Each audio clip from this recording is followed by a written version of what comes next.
and I'm also a fellow traveler with you.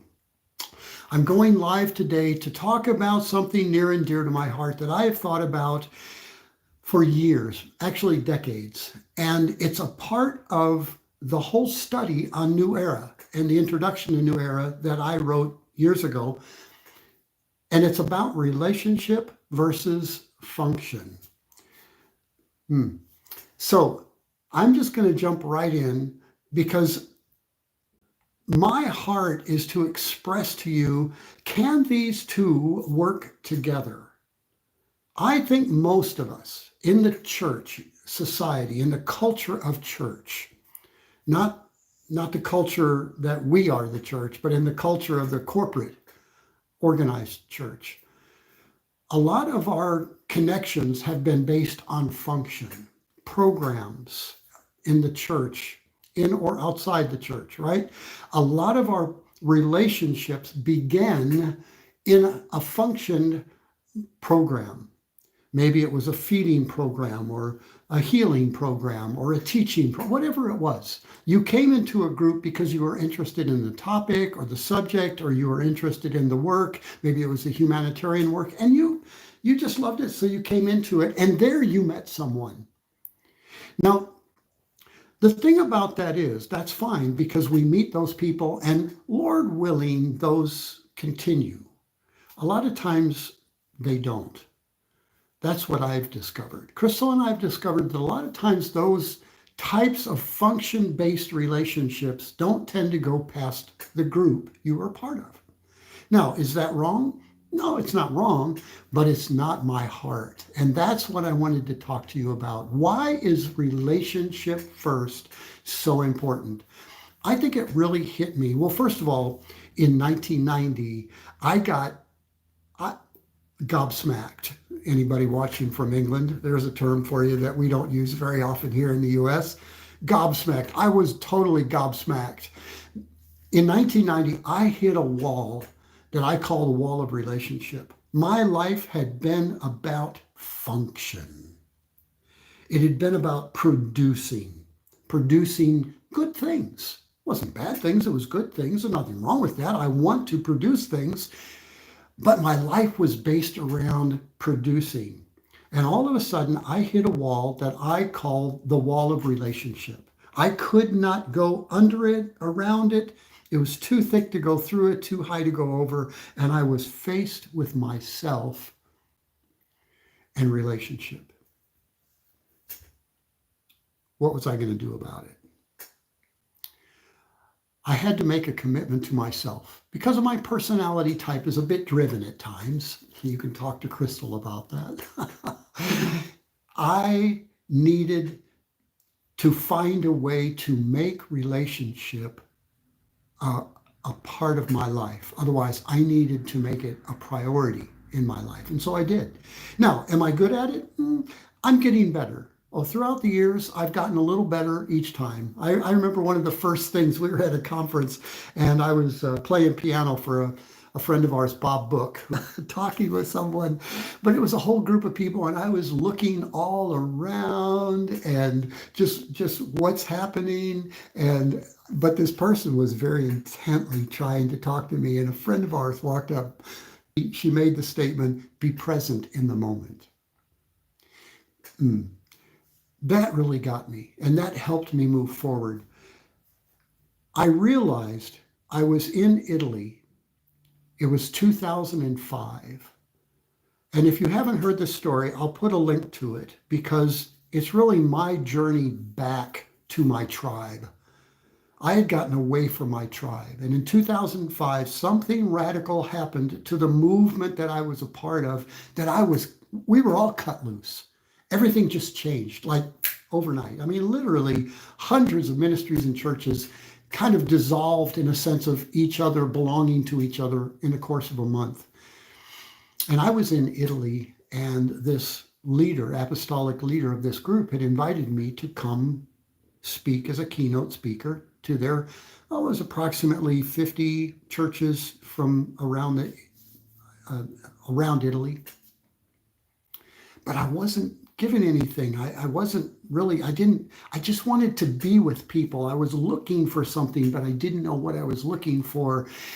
And the apostolic leader came up and said, is something wrong? Why aren't you giving what you have? And I realized what I don't have is relationship with you. All you want is the function. And I can't do it. Crystal and I have made it a point to always try to begin our ministry by developing relationship first. It's a part of life. It's got to start, for us, it has to start with relationship first. Now, from that relationship, there must be function. I believe there must be function that comes out of that relationship. If it doesn't, the relationship, it just becomes a social event, and pretty soon that kind of starts to die off. Mostly, I believe, for us as believers who have a kingdom purpose on the earth. And that does involve function, but it's got to start for us with relationship. I was out at a church in Ohio. This is many years ago. It was in the 90s. And I was talking with the pastor of the church, and I was talking with the worship leader, different times over coffee or a meal, individually talking with them. And it was interesting because I was connecting with the pastor on his points. I was interested in what he had to say, and he was talking about things that were very kingdom in nature. But there was never any back and forth. There was never any conversation. It was always just one direction. It was about him. There was never even, what do you think about this? Or what are you doing about this? Or do you have something to offer into this? There was no connection. Whereas with the worship leader, we got together and just hung out together first. We got to know each other. I got to know his family. And I'm on the ride home. I'm on the plane home. And I started asking the Lord about this situation. Why did I not connect with the pastor as well as I did with the worship leader? And that's when I realized with the worship leader, I began a relationship. It was a conversation. With the pastor, it was all about function. And again, is function wrong? No, we have to have function. But where does it start for you? Does it start with function and you build into relationship? Maybe that's you. That's fine.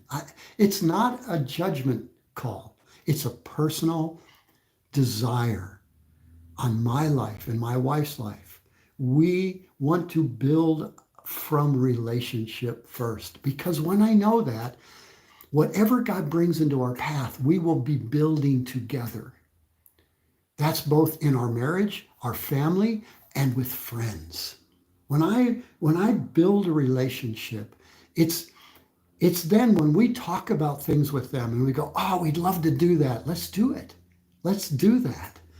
Let's have the function come out of our relationship. Make sense? That to me is a big part of living in a new era. We're finding that the small group, small connections are far more relevant, far more purposeful than the large gathering. Is the large gathering needed? Sure, of course. But the relationship, let's put it this way, you can't have relationship on a Sunday morning service that's hour to 2 hours long. You can't do that. That's not the focus of that time. Now you can meet somebody and you can say, hey, let's go to lunch. And all of a sudden you've now presented yourself and you have time to talk about things. That's cool, right? But it's not, the Sunday morning, you don't develop relationships, okay? But in a small group, say around a lunch table, we've discovered the table is a powerful and joyful place to develop relationship. I encourage you, we do it's about once a month, We're sometimes better at it than others, but we do about once a month where we have friends come in around our table and we just have conversation. And you know what? God always breaks out in those times because he's amongst us. Now, where two or more are there, right? In the midst, there he is. So if you're looking to build from relationship first, if you seek, then maybe that's a good place to start. Clear your table, invite a few friends, and listen to the Holy Spirit where he's going and interact on a relational basis. Get to know him and watch what God does. Yeah, cool. So maybe we'll call that around the table. um, yeah. So thanks so much for watching. Please feel free to share this.